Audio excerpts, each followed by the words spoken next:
जय श्री राम दोस्तों। अगर आप भी दिल से हिंदू राष्ट्र का सपना देखते हो तो इस वीडियो को जोरदार लाइक ठोको, कमेंट में पूरे जोश से जय श्री राम लिखो और चैनल को सब्सक्राइब करने में बिल्कुल भी कंजूसी मत करना। अब आते हैं आज की जहरीली लेकिन जरूरी डिबेट पर। दोस्तों, आज की डिबेट में पवन खेड़ा आए थे ऑपरेशन सिंदूर पर सबूत मांगने, लेकिन उन्हें नहीं पता था कि सामने एंकर संदीप चौधरी बैठे हैं जो पूरी तैयारी के साथ आए हैं। संदीप चौधरी ने पवन खेड़ा को ऐसे ऐसे जवाब दिए कि वो बौखला गए, और जब एंकर ने कांग्रेस पर सीधे सीधे सवाल दागने शुरू किए तो पवन खेड़ा की हवा टाइट हो गई।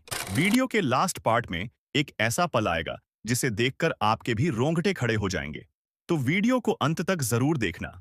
तो चलिए शुरू करते हैं आज की डिबेट। पिक्चर चालू करो बे। कांग्रेस के वरिष्ठ नेता हैं और आजकल डिजिटल मीडिया पर छाए भी हुए हैं। पवन खेड़ा मेरे साथ जुड़ चुके हैं। पवन, जब सरकार साफ कर चुकी है कि भाई हमने even at the start of the operation का मतलब दरअसल ये है कि 22 मिनट में 22 अप्रैल का जब बदला ले लिया तब हमने जानकारी दी, तो इस बात का बतंगड़ क्यों बनता जा रहा है? इससे देश का कोई फायदा हो रहा है क्या पवन भाई? संदीप भाई, at the start of the operation का अनुवाद शशि थरूर जी से करा लीजिए, किसी से करा लीजिए कि at the start of the operation का हिंदी अनुवाद क्या होता है। अगर निशिकांत दुबे की बात सही है तो फिर उसी दिन विदेश मंत्री या विदेश मंत्रालय कह देता कि साहब 91 की एक समझौता है और उसकी वजह से हमको यह बताना पड़ा। तो दोनों चीजें तो सही नहीं हो सकती। वो बोले नहीं, हमने तो एट द स्टार्ट का मतलब यह नहीं कि शुरू होने से पहले, हमने तो खत्म होने के बाद बताया। तो फिर यह गलत है जो निशिकांत दुबे कर रहे हैं। तो मतलब एक समझौते को तोड़ा आपने। अब इस समझौते पर आते हैं। बोल हाँ। समझौते की शब्द क्या है? मिलिट्री एक्सरसाइज, मनूवर और मूवमेंट। ऑपरेशन शब्द है क्या इसमें? एक्सरसाइज और ऑपरेशन में क्या अंतर, इन्हें नहीं समझ में आता। एक्सरसाइज शांति के दौर में होती है, एक्सरसाइजेस दोनों तरफ चलती रहती है मिलिट्री की। तो ये तो एक्सरसाइज के बारे में समझौता था, ऑपरेशन के बारे में तो नहीं था। और अगर ऑपरेशन के बारे में था, नहीं रुक, तेरे को बताते तेरी माँ की नहीं तो क्या बालाकोट अब आप जो ये तफसील दे रहे हैं, आप ही के मैं ट्वीट पे और आपके बयान आप ही को याद दिला रहा हूं पवन भाई। इस व्यक्ति को जानना चाहिए कि फरवरी 1991 के अंत में कांग्रेस ने चंद्रशेखर सरकार से समर्थन वापस ले लिया था, पर आपके वक्त में समझौता उस पर भी आ रहा था, लागू तो हुआ ना। इस बात को थोड़ा आप डिनाई कर सकते हैं। उस पर भी आ रहा था। हाँ, मैं उस पर भी आ रहा हूं। हमारे में तेरे बाप को मत सिखा, चल। नहीं, उस पर भी आ रहा हूं मैं, बिल्कुल। नंबर एक तो चलिए, वो आपने उसको मुझे बोला कि नहीं लागू आपके वक्त हुआ। मैं कह रहा हूं चलिए मान लेते हैं लागू हमारे वक्त हुआ।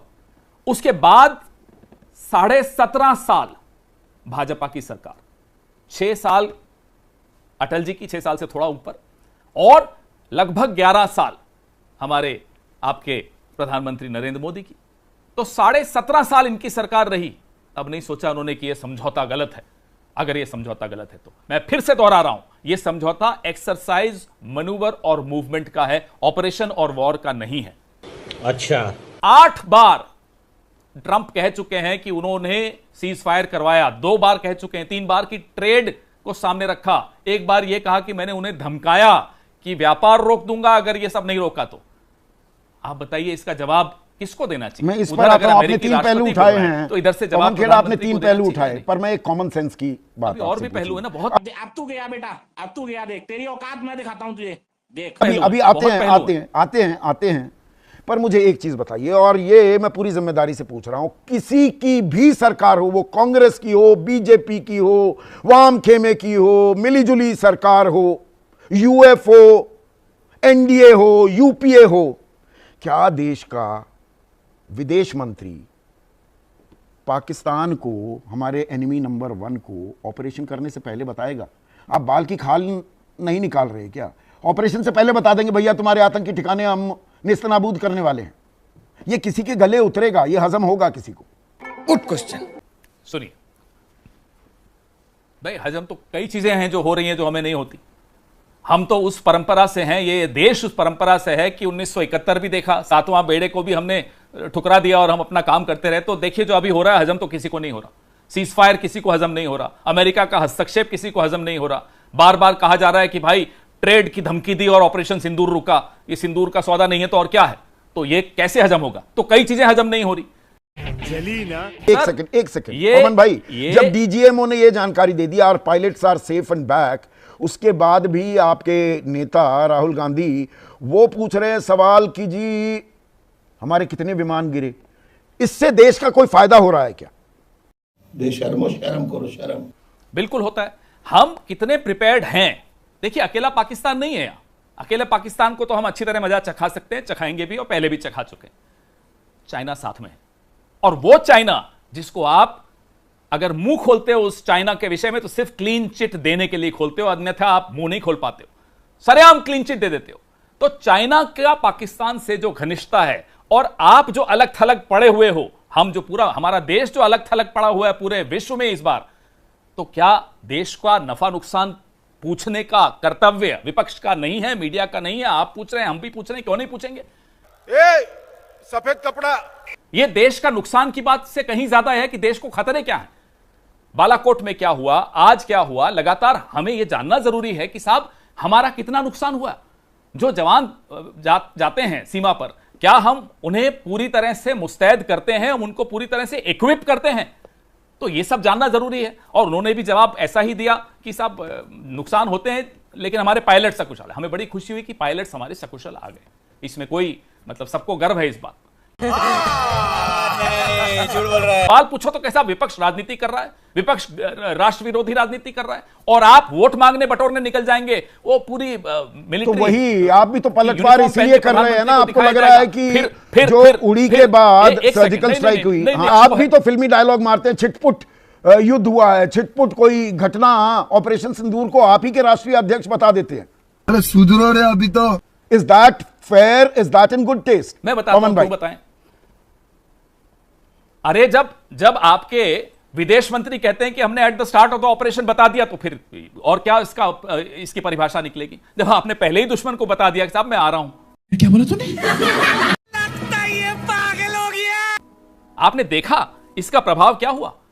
आज पाकिस्तान के टीवी पर जयशंकर, हमारे लिए बड़ी हंसी उड़ती ना, अरे साहब राहुल गांधी का बयान पाकिस्तान टीवी पर चल रहा है, फलां का चल रहा है, कांग्रेस के इस नेता एस जयशंकर के बयान देख लो। हंसी उड़ रही है आज देश की। क्या ये बर्दाश्त कर लिए?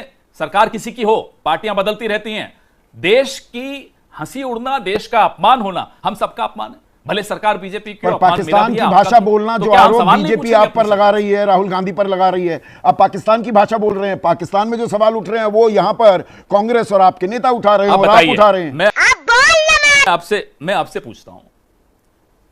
मैं आपसे पूछता हूं, हम सवाल उठा रहे हैं कि साहब सीजफायर क्यों रोका? क्या ये पाकिस्तान की भाषा है?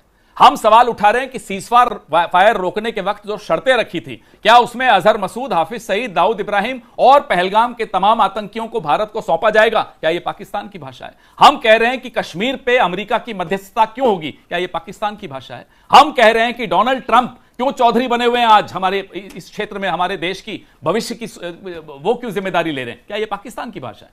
ये देश प्रेम से ओतप्रोत सवाल हैं। आज इन सवालों का जवाब अगर नहीं मिलेगा तो देश का भविष्य, देश की सुरक्षा भारी खतरे में आने वाली है। तो गेम बजाना पड़ेगा। तो सर राजनीति आप भी कर रहे हैं। आखिरी सवाल पवन भाई, उड़ी 2016 में जो सर्जिकल स्ट्राइक की उसके जवाब में, और पुलवामा के जवाब में बालाकोट एयर स्ट्राइक की, तो उसका फायदा बीजेपी को मिलता दिखा, चुनावी फायदा भी, इसमें कोई शक व शुबा नहीं है। आज आपको ऐसा तो नहीं लग रहा है, और इसीलिए आप ये सवाल उठा रहे हैं कि ऑपरेशन सिंदूर का भी सियासी फायदा बीजेपी ना उठा ले जाए? तो आप लगातार सवाल पर सवाल दागे जा रहे हैं। ये बड़ी अच्छी बात कही आप। संदीप जी, लाभ हानि, राजनीतिक लाभ किसको क्या होता है वो नगण्य है। नुकसान देश को हो रहा है, और इसमें अगर हम चुप हो जाएं कि नहीं साहब अगर हम बोलेंगे तो राजनीतिक नुकसान हो सकता है, माफ कीजिएगा, हम चुप नहीं रहेंगे, क्योंकि हमारा एक कर्तव्य भी है। ये पूरी राजनीति करते रहें, वोट मांगते रहें, मांगे, हमें कोई दिक्कत नहीं। हम सवाल पूछेंगे और इनको जवाब देना पड़ेगा। तो इन सवालों के जवाब मिल रहे हैं क्या, या हक भी है और देश का हक है जानने का? चुप, बिल्कुल चुप।